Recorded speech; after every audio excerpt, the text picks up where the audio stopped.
एक बार फिर से यूपी 21 क्लासेस में आपका स्वागत है। टॉपिक चल रहा था हमारा यूपी करंट अफेयर, जिसमें कि 5 क्लास हो चुकी हैं।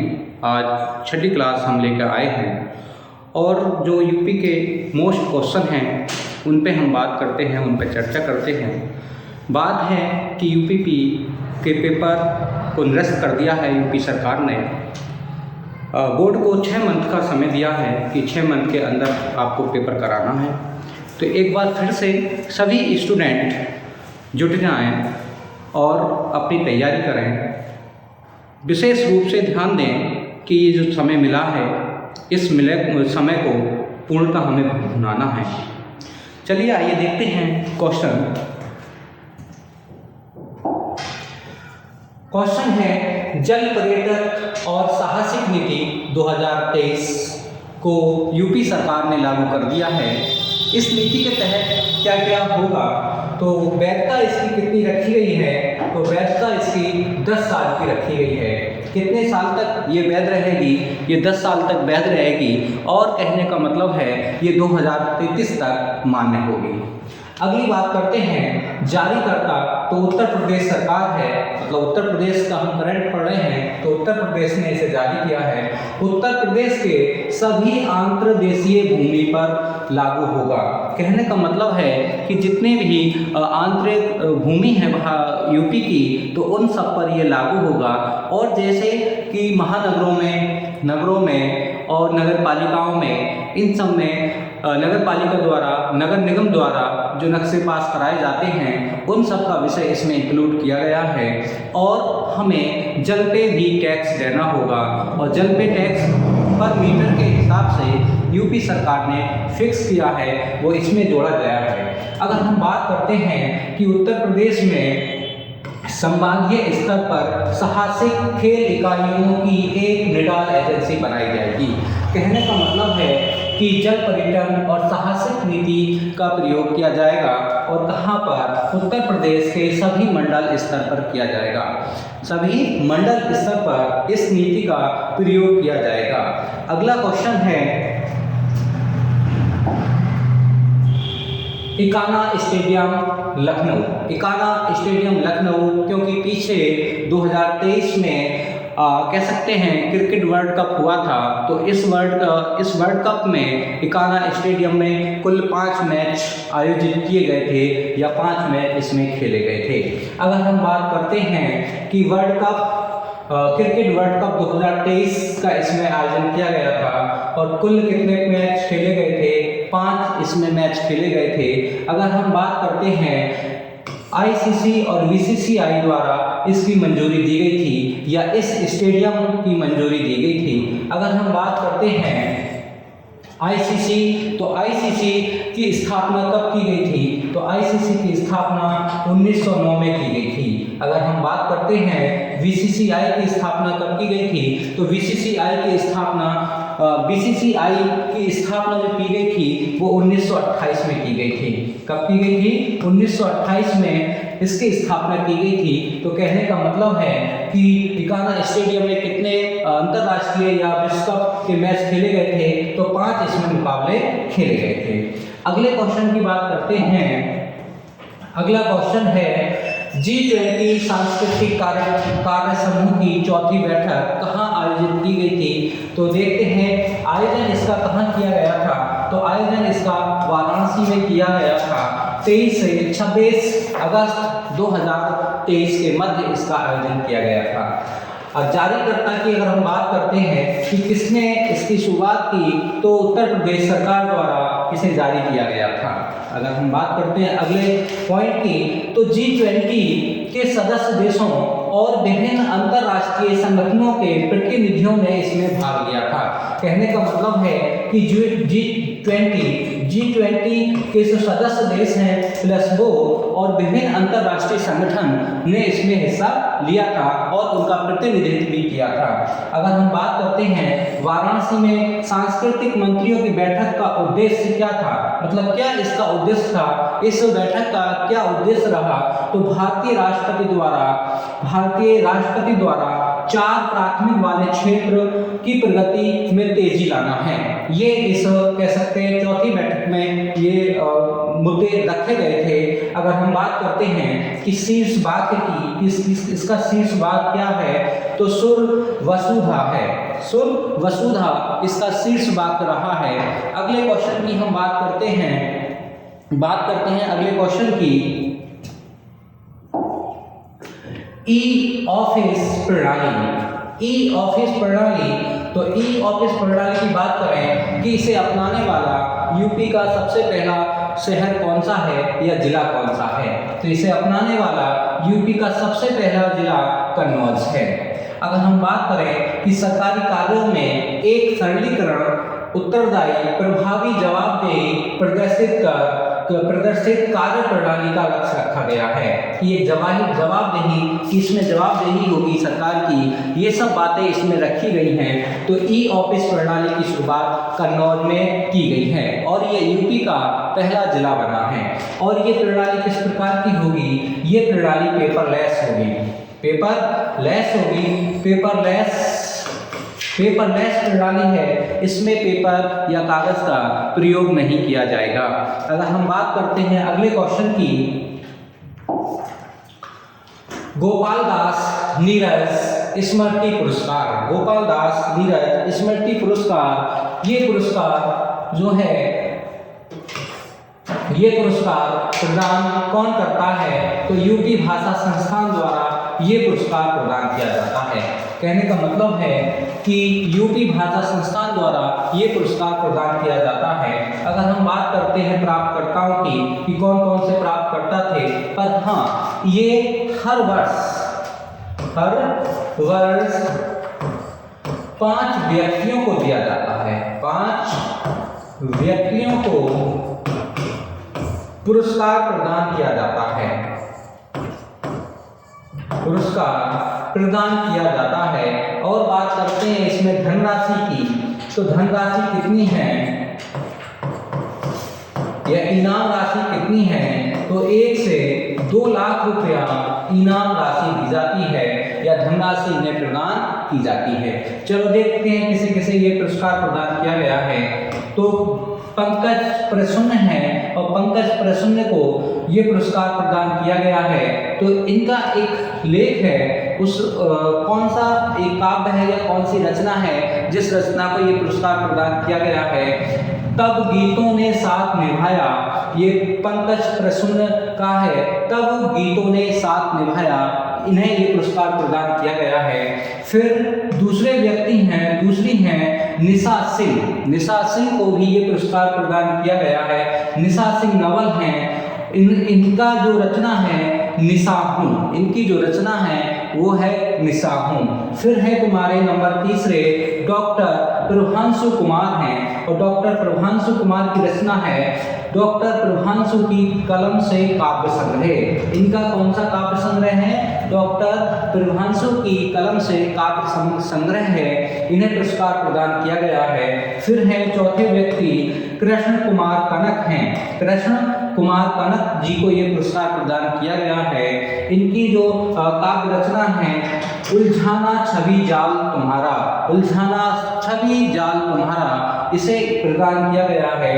फिर नंबर 5 हैं वेद मित्र शुक्ला जी हैं, इन्हें ये पुरस्कार प्रदान किया गया है। एक समुंदर गहरा भीतर, इन्हें ये पुरस्कार, इनकी रचना है, इन्हें ये पुरस्कार प्रदान किया गया है। तो 5 लोगों को ये पुरस्कार दिया गया है। धनराशि कितनी है, 1 से 2 लाख रुपया। हर वर्ष 5 व्यक्तियों को ये पुरस्कार दिया जाता है। हाँ, इसकी शुरुआत ध्यान रखना, शुरुआत कब की गई थी, तो यूपी सरकार ने इसे कब शुरू किया था, तो 2018 में यूपी सरकार ने इसे शुरू किया था। और ये किस क्षेत्र में दिया जाता है, ये क्षेत्र अगर पूछ लेता है तो किस क्षेत्र में दिया जाता है, तो ये साहित्य में दिया जाता है। किस क्षेत्र में दिया जाता है, ये साहित्य में दिया जाता है। आप समझ ही गए होंगे, ये जो 5 हैं ये अपने साहित्यकार हैं। बात करते हैं अगले क्वेश्चन की, एथेन सॉन्ग लॉन्च किया है। एथेन सॉन्ग लॉन्च किया है और किसने किया है? ये यूपी सरकार, यूपी पुलिस द्वारा किया गया है। यूपी पुलिस द्वारा किया गया है और इसे जारी करता कौन है? यूपी सरकार इसे जारी करती है, जारी करता है। किसने किया है इसे जारी? तो यूपी सरकार द्वारा इसे जारी किया गया है। अगर हम बात करते हैं कि जब ये लॉन्च किया गया तो सोशल मीडिया के सभी प्लेटफॉर्म पर एक साथ इसे लॉन्च किया गया था। फेसबुक है, ट्विटर है, जो भी है, जितने भी सोशल मीडिया प्लेटफॉर्म हैं, सब पे इसे एक साथ लॉन्च किया गया और यूपी सरकार द्वारा इसे लॉन्च किया गया है। बात करते हैं अगले क्वेश्चन की, आईटी हब। आईटी हब, और आईटी हब की अगर हम बात करें तो आईटी हब भारत का सबसे बड़ा है और इसे स्थापित कहाँ किया गया है? लखनऊ में किया गया है। कहाँ पर किया गया? लखनऊ में किया गया। आईआईटी कॉलेज कानपुर और लखनऊ, इसे लखनऊ में स्थापित किया गया है। तो लखनऊ में स्थापित किया जाएगा, आईटी हब बनाने की कोशिश की जा रही है उत्तर प्रदेश सरकार द्वारा लखनऊ को।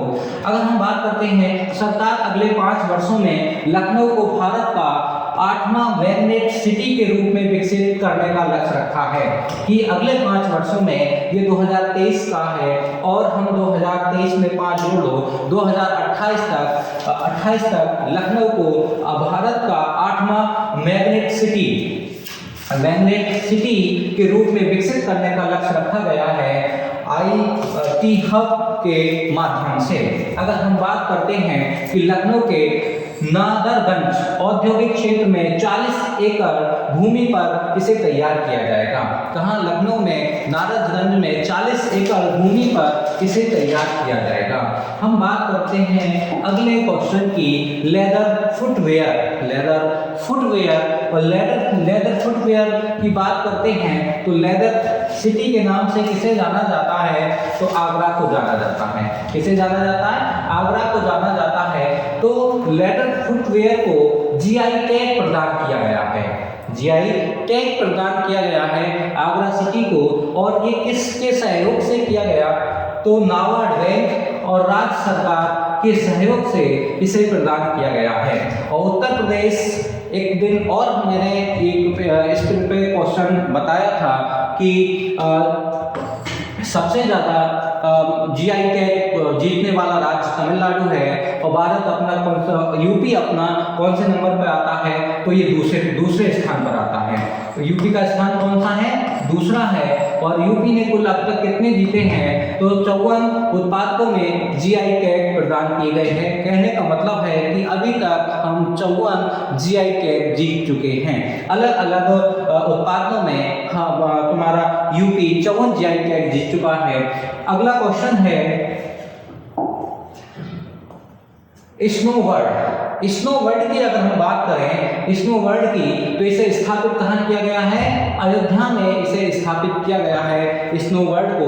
तो अयोध्या में स्थापित किया जाएगा, प्रस्तावित है इसे अयोध्या में स्थापित किया जाएगा। और निर्माणकर्ता कौन है? तो काजिमा अयोध्या क्रूज साइंसेज द्वारा इसे किया जाएगा।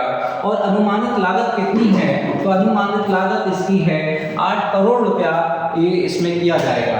अगर हम बात करते हैं कि इसमें और क्या क्या गेम रखे जाएंगे, तो स्नो कैफे और स्नो बास्केटबॉल, स्नो स्लाइड है, टैगो गन राइड का प्रबंधन भी किया जाएगा इसी में। अगर इससे हम बात करते हैं कि इसका तापमान कितना रहेगा, तो -7 डिग्री सेल्सियस इसका तापमान है। और सबसे पहली बार इसे कहाँ स्थापित किया गया था? तो नोएडा में इसे स्थापित किया गया था। यानी अगर हम बात करें भारत में सबसे पहली बार स्नो वर्ल्ड कहाँ स्थापित किया गया था, तो तुम्हारा नोएडा में किया गया था। और स्नो वर्ल्ड अगर हम तो अगला क्वेश्चन की बात करते हैं। अगला क्वेश्चन है अपना सामर्थ्य अभियान। अगर हम सामर्थ्य अभियान की बात करते हैं कि सामर्थ्य अभियान का शुभारंभ कहाँ से किया गया है, तो लखनऊ से सामर्थ्य अभियान की शुरुआत की गई है।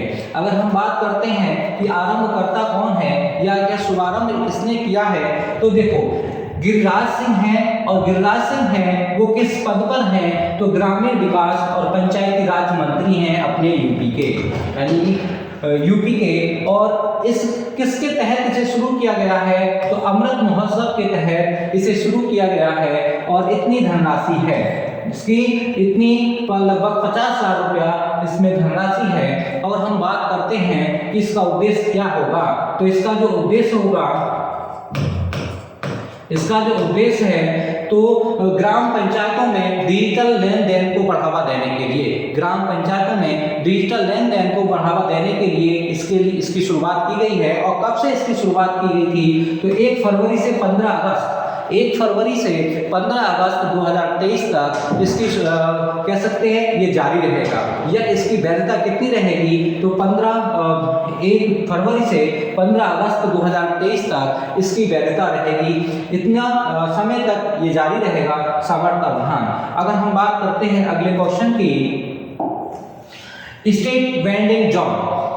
स्ट्रीट वेंडिंग जोन तो हमने देखा होगा कि शहरों में, जो बड़े बड़े शहर हैं, स्ट्रीट लाइटें लगती हैं, तो वही ये तुम्हारा है स्ट्रीट वेंडिंग जोन।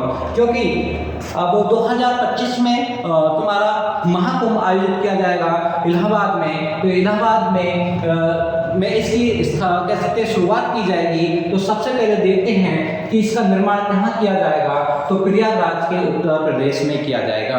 और क्यों किया जाएगा, हाँ, एक है कि पैटर्न क्या होगा, किस पैटर्न पे ये होगा, तो पेरिस और लंदन के पैटर्न पर आधारित होगा, या पेरिस या लंदन में जो स्ट्रीट लाइटें हैं, सेम लाइटें अपनी कह सकते हैं प्रयागराज में स्थापित की जाएंगी महाकुंभ को लेकर। 2025 के महाकुंभ में अगर हम बात करते हैं, ये क्या है, महाकुंभ को 2025 के महाकुंभ को एक विश्व स्तरीय हमें पहचान या विश्व स्तरीय स्तर पे लाने के लिए स्ट्रीट लाइटों का प्रयोग हमको सरकार को करना होगा।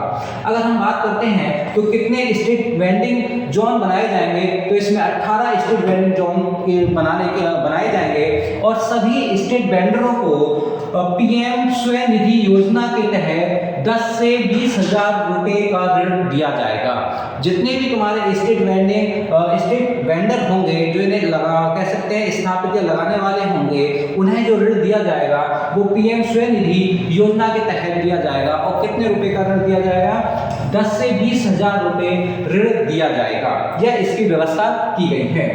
क्वेश्चन है अगला, वन लाइनर क्वेश्चन है कि डॉक्टर आशुतोष पांडे, जिन्होंने हाल ही में धूप और हवा से एक साथ बिजली बनाने वाले यंत्र का विकास किया है, यह किस शिक्षा संस्थान से जुड़े हैं, तो ये है तुम्हारे श्री राम मूर्ति स्मारक इंस्टीट्यूट ऑफ साइंसेज से जुड़े हुए हैं। और ये कहाँ है, ये अपना बरेली में है, बरेली में ये इंस्टीट्यूट है। तो बरेली के डॉक्टर आशुतोष पांडे ने हवा और धूप से एक साथ बिजली बनाने के यंत्र की खोज की है। तो ये किस शिक्षा संस्थान से संबंधित है, तो श्री राम मूर्ति स्मारक इंस्टीट्यूट से संबंधित है। अगले क्वेश्चन की बात करते हैं, ये भी वन लाइनर है कि यूपी सरकार ने श्रमिकों के बच्चों के लिए कितने जिलों में इंटीग्रेटेड केंद्र खोलने का निर्णय लिया है, तो कितने 57 इंटीग्रेटेड केंद्र खोलने का निर्णय लिया है यूपी सरकार ने। हाल ही में किस राज्य सरकार ने जिलों में विकास और कानून व्यवस्था की समीक्षा अलग अलग करने का निर्णय लिया है। देखो जिलों में ये क्वेश्चन अलग है, देखो कानून व्यवस्था और तुम्हारा जिलों में विकास, ये पहले जो समीक्षा होती थी ये सरकार एक साथ इसकी समीक्षा की जाती थी, पर अब यूपी सरकार ने पैटर्न चेंज करके ये कहा है कि कानून व्यवस्था और तुम्हारे जिलों में विकास की समीक्षा जो की जाएगी वो अलग अलग की जाएगी और अलग अलग निर्णय लिए जाएंगे। तो ये किस सरकार ने जारी किया है, तो ये उत्तर प्रदेश सरकार द्वारा जारी किया गया है।